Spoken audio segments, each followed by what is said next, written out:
Hello again, everyone.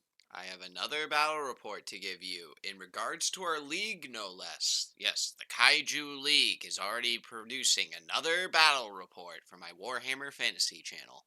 I had a couple of players that were on a little bit of a time schedule in the following weeks and basically hoping to squeeze in a free for all type battle that would count towards the league. So what we did was we had the three of us all participate in it. Two of us are on the Godzilla team and one is on the Ghidorah team. So that's why we had to do a free for all. I did ask my opponent that's on the Ghidorah team if he'd feel a little bit more comfortable with me and my Godzilla ally playing on a team together and he having the remainder points as like some kind of reserve force to make up the difference. But he said he was fine with the free for all. And I kind of mentioned this before with some of the team battles we had to do since we have an odd number of players. None of us are looking to sustain major casualties, like, and like throw the game so our team can necessarily win. You are scored on overall, like how you do in the league as well. And we will be placing one overall winner and everything like that. So I don't think it's going to ruin the balance of the game or anything like that. So we have our Empire player, our Vampire Count player, the von Karstein bloodline, and the Halflings playing in this three-way free-for-all. And you could say there's almost a bit of a fourth player as well, because what we're going to do is each pick a corner of the board, and the corner that is not picked by a player will be occupied by the legendary kaiju powered up form of Frankenstein's monster. That's right, we figured he did so well in the first battle, and he survived, why not have him wander into this second one and see how he does? So he's going to be the primary objective for our battle. Each wound that you deal to him will award you 100 victory points, and if you can get the final wound on him, that'll be an additional 100 victory points. So the final wound is basically 200. In addition to that, we have a couple of power crystals that are on the board. And I already mentioned this before in the prior video, but if you pick those up, you can use them to power up your characters. The monsters are going to be trying to grab them. And if you can hold on to them to the very end and you don't bother using them, they'll award you just straight up victory points, as well as be part of your team's reserve for the final battle. It was already kind of shown off in the mega battle that we did in the prior battle report, but you can also use them like for your lesser kaiju during those battles and get potentially powerful moves off. So yeah, we got those on the board, and there are two treasure chests on the board as well.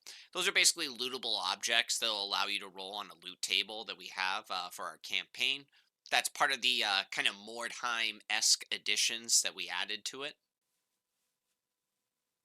So we all deployed our armies and rolled for first turn. Empire got the first turn, the Vampire Counts got the second turn, Halfling's third turn, and the monster Frankenstein will be going last. The first couple of turns are a little bit shy of melees.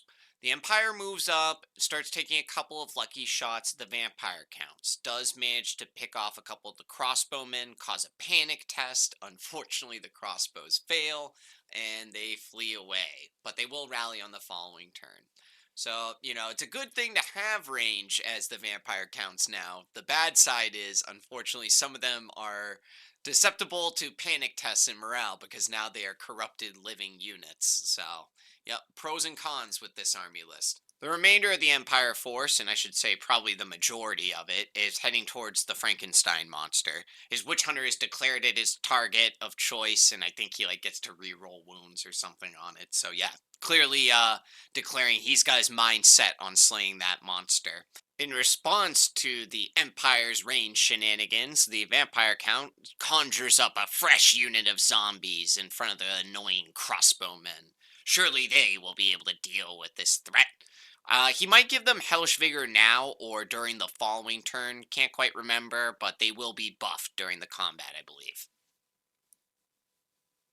Other than that, a couple of range shots are exchanged between the Vampire Count's huntsman and the crossbows. Maybe one crossbow is killed off during the volleys, but nothing too dramatic.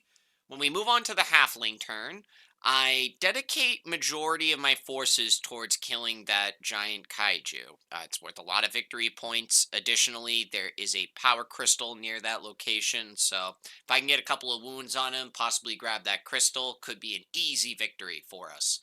I do have one unit though, the Vigilantes. I'm looking for them to kind of prove themselves this game, and they're going to go off on a little fun adventure. I want them to try to secure that treasure chest in the watchtower. So they're going to kind of be creeping up the side of the board and hopefully be able to secure that loot without disturbing the lines of the vampire counts and drawing too much attention. We'll have to see if that ends up happening. Also, if you can notice in the photographs here, my halfling hot pot launcher is turned backwards. Why is that, you might be asking? Well, because as is tradition, it misfires. Those damn halflings are eating away at the stews or just causing shenanigans. I don't know what they're doing, but it misfired again. And whenever I turn my artillery backwards like that, that's a misfire to signify it cannot shoot during the following turn. So that'll take them a little while to figure out. Other than that, though, all the players are concluded for the first turn. The Frankenstein monster is just moseying on straight forward towards the power crystal within his sight. If he's able to make it there, he'll just pretty much eat the thing right there on the spot, which is obviously not good for the Empire player or the Halfling player that are nearby. We're kind of looking to secure that objective for victory points. But I guess Frankenstein's monster will have to do instead. Start turn 2, the vampire counts take some casualties on their freshly conjured zombie units. The crossbows let loose a volley. Unfortunately for the vampire count player as well, he wasn't able to summon the unit close enough to deny a stand and shoot action from the crossbowmen. So they take a volley during the start of the Empire's turn, and they're going to take another volley as they charge in. Might be enough damage to keep the crossbowmen alive. Additionally, the outriders that are positioned kind of in the middle of the battlefield on the farmstead, they have a unit of corrupted free company across the area that they take a couple of shots at, get a couple of wounds through, but nothing to cause a panic test, or perhaps they did cause a panic test and they just passed the leadership. Either way, nothing significant exchanged there. He has his other unit of outriders take a few shots at the giant. No wounds dealt. When it gets to the vampire count player's turn, the unit of free company that just got shot at decides to declare a charge on the outriders. The outriders immediately flee away. They go through one of their own units, basically. No panic tests are caused or anything, but I think they have to also make a dangerous terrain test. But yeah, no casualties or anything like that. Little bit of a messy retreat, but the outriders make it unscathed, and the free company just kind of moved forward an inch or two after the failed charge, kind of awkwardly sitting on the fence of the farmstead. So that is what happens with them. The zombies are able to close in with the crossbowmen. Just looking at the picture here, it looks like three, maybe four of the zombies have been picked off during the shooting phases. So we'll to see if that was enough to sustain the crossbowmen during the melee. Again, it does look like they're buffed with hellish vigor, but I am not 100% sure if that was during the prior turn or if it was this turn. Can't really tell by the photo. He also has a unit of halberdiers nearby, the Empire player I'm talking about.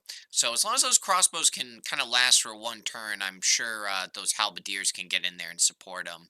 It's also, factoring in the halberdiers don't take sustained losses from the vampire count's corrupted range units, the archers and the crossbowmen that he has across the field. When it gets to the halfling turn, we're presented with an opportunity. That giant is just barely within range of all of my short bows. One of my units has acquired a level up as well, called Monster Hunter. It allows them to reroll failed to wound rolls during their first round of combat against like a large target or a monster. So I am quite keen on having them try to get a lucky arrow in on this giant. The giant's also a large target, so we got +1 to hit, which kind of negates the long range that my short bows are at. I weigh the odds, and I decide to do it. There is kind of a con that comes with doing this. My pantry guard, which is kind of my hardest hitting unit, is positioned behind my archer line right now, and it really doesn't have a way to get through them. Unfortunately, they're not skirmishers. I can't really just like march right through them. So I'm kind of stalling up my like best unit by like taking all these lucky shots, but again, I'm looking at the situation. I figure, why not do it? Roll all of the dice, and I I do manage to get the first wound on Frankenstein's monster, giving me a couple of victory points and inspiring some hope in the halflings. Hot Pot Launcher is able to fix whatever kind of malfunction it had during the last turn, or I don't know, maybe the halflings' bellies are full now of stew and they decide to actually man the machine properly. So we'll have to see if that's able to do anything. And the vigilantes are creeping on up. And at the moment, they haven't made it to the watchtower entrance yet, nor the treasure chest, but it seems like the undead haven't bothered turning around to face us. I'm specifically referring to that graveguard unit. A little bit nervous about them. At the end of the turn, we had to make a decision. The halflings did get a lucky wound in on the Frankenstein monster, but the Empire across the board have been also shooting at him, just unable to wound him. And there's a power crystal in the dead middle of the board that he originally had his mind set on.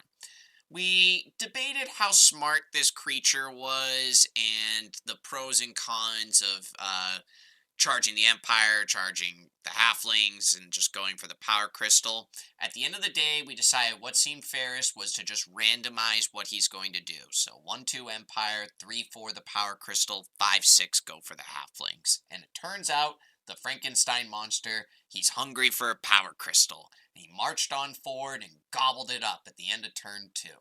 Quite interesting indeed. So at the start of the turn, probably not much of a surprise, considering the giant is presenting himself as a opportune target to the Empire player. He immediately charges in, and again, can't really blame him for that. He's got his big halberdier unit with all the characters in there. Probably a prime opportunity to try to secure that objective from the halflings that are, you know, kind of just facing right there, hoping that they were going to be the ones to do that, but no such luck. The dice gods decided it was going to kind of go in the middle, and the short nature of the halflings and their general reservedness has come to bite them in this situation.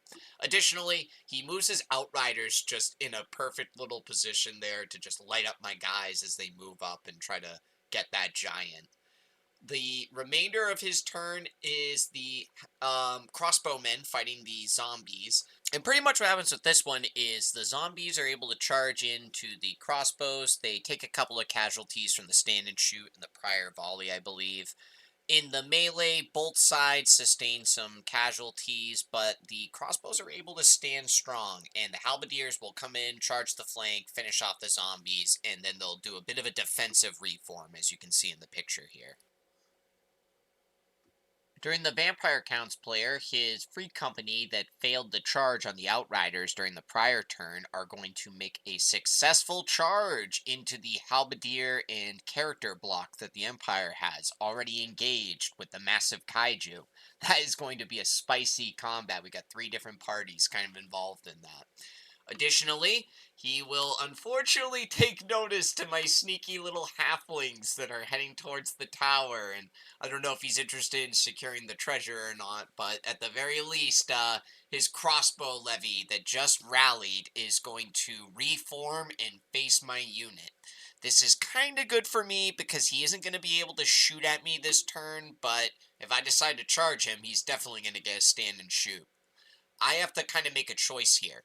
Do I try and make a breakthrough kind of charge and finish off those crossbows, maybe overrun into the unit behind them, which is another ranged unit, I believe. I could do that. I could try and flee into the tower, but if I do that and his Graveguard unit, which you can't really see here, but is that little movement trade to the left in the picture, if they spin around and decide to start heading towards that tower, I've got nowhere to go to escape, and it's pretty much a death sentence. So I'm kind of weighing my options here, and I think the best call is to go ahead and charge those crossbows and just hope for the best when it comes to the stand and shoot. Additionally, halflings are only like toughness 2, so he's wounding me on 3s. I'm feeling genuinely a little bit cautious about doing this. My loadout for these guys, I did give them light armor and a champion and banner before the battle. They didn't have that in the prior one. That was something I bought with like my extra crowns. So they have a champion, they have a banner, they have light armor and shields, and they have spears.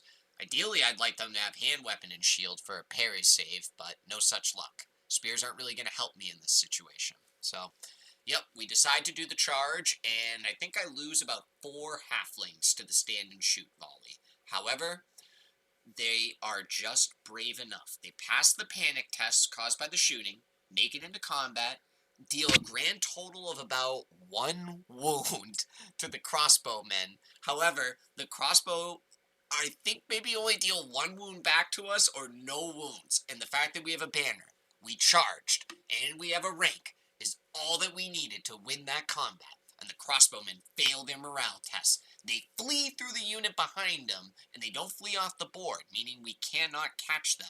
However, they are in a very precarious spot. I count as charging the unit that was behind them in the flank. So, yeah, all of a sudden these vigilantes have a great opportunity ahead of them. They aren't going to be able to get that treasure that I originally had my mind set on, but you know what? Sometimes you just got to roll with the situation, and currently it seems kind of favorable for them. So I'm excited to see what happens.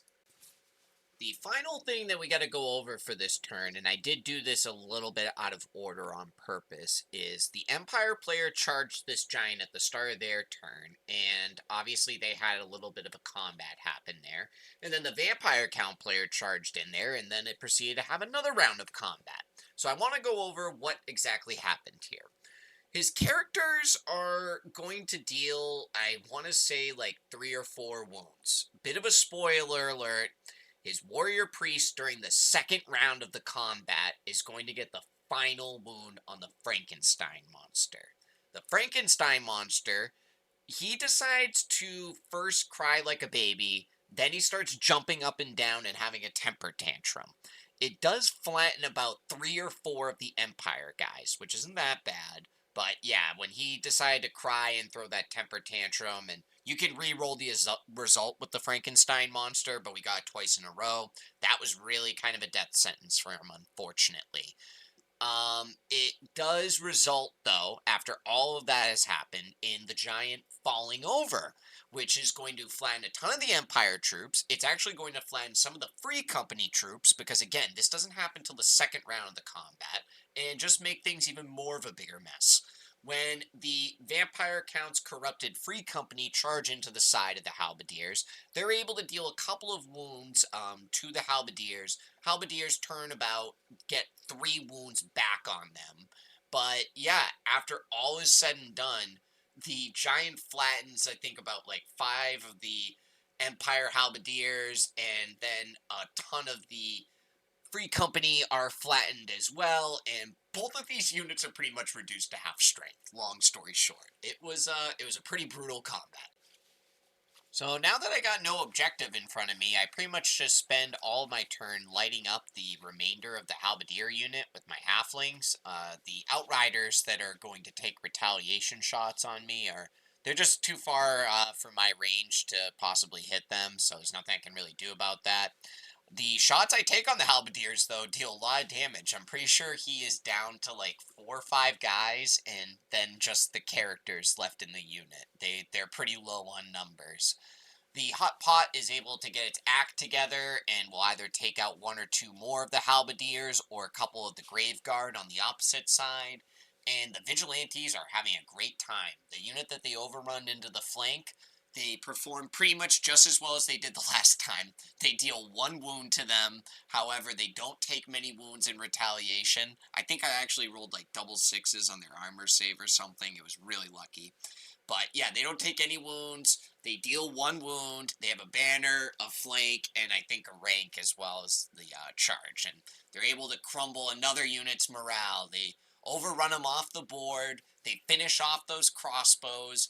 But unfortunately, they're kind of fun times on the flank are going to be coming close to an end here. During the Undead player's following turn, he's going to conjure up a big unit of zombies to threaten them and pretty much deny them any type of movement action other than a reposition.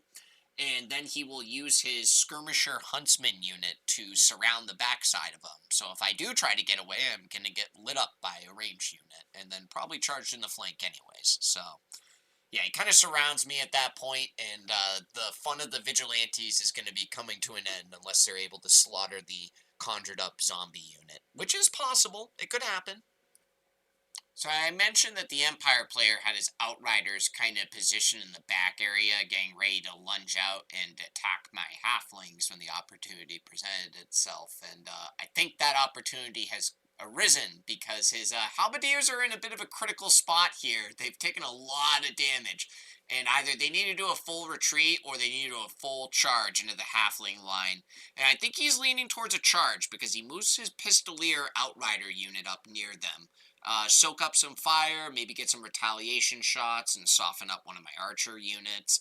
The other unit of outriders that have the like 3-shot multi-shot rifles, they're already in a good position, and they're pretty much just going to spend the whole rest of the game lighting up my halfling unit with the monster hunter perk. So yeah, they will pretty much get obliterated, that unit. I think I might have 3 or 4 left by the end of the game, but after a couple of rounds of sustained firepower, they are pretty much reduced to nothing. And yeah, that pretty much sums up the exchange that I have with the Empire. I would say the shooting actually goes a bit more favorable for the Halflings, though. He is able to almost destroy 2 of the archer units. I'd argue he really only deletes one of them. The other one, he kills like 4 or so of them. But I do manage to take out the pistol outrider unit. His unit of halberdiers with the characters will not make it into combat with me, and they're going to just take more and more losses. I don't manage to get any of his characters, but I'm pretty sure I finish off every last one of the halberdiers with my short bows. Also, a quick side note, the Empire players' crossbows that fought off the zombie charge, they have just been sitting a very comfortable life behind this fence now, and they just continue to send out random shots at the vampire counts across the battlefield. There was some funny little exchanges between both the players there and their range attacks, consistently picking off 1 or 2 from each other's units. Despite the range success I was kind of having against the Empire, the Halfling's luck seems to be kind of running dry here in the battlefield. The Vigilantes are eventually consumed by the zombies. The unit is completely deleted. I think out of a 10-man zombie unit, though, they managed to kill like 6 or so of them. So I think all in all, killing 6 zombies, a unit of 10 archers, and then another unit of 10 crossbows, I can't really be upset with them. They had a great little story over this battle. And spoiler alert, they're going to get the MVP afterwards. So quite happy with them. But yeah, our range luck is even kind of starting to run out. Hot Pot has a misfire and goes ahead and explodes on me. Ugh, terrible luck. Terrible, terrible luck for the halflings this turn. We do make a bit of a firing line for the oncoming Empire that are on the left flank, and it would also seem that now that the Vigilante have been dealt with, that the Grave Guard are moving in to deal with the Pantry Guard. So the Pantry Guard have been kind of slowly shifting over and preparing for that. My leader, Old O'Connell, he's got his Applewood bow ready, though, and he is just consistently picking off Graveguard one shot after another. Additionally, even though the hot pot misfired on me on that final turn, I think it did pick up a couple of the Graveguard before it finally bit the dust in this game. So can't be too upset about that.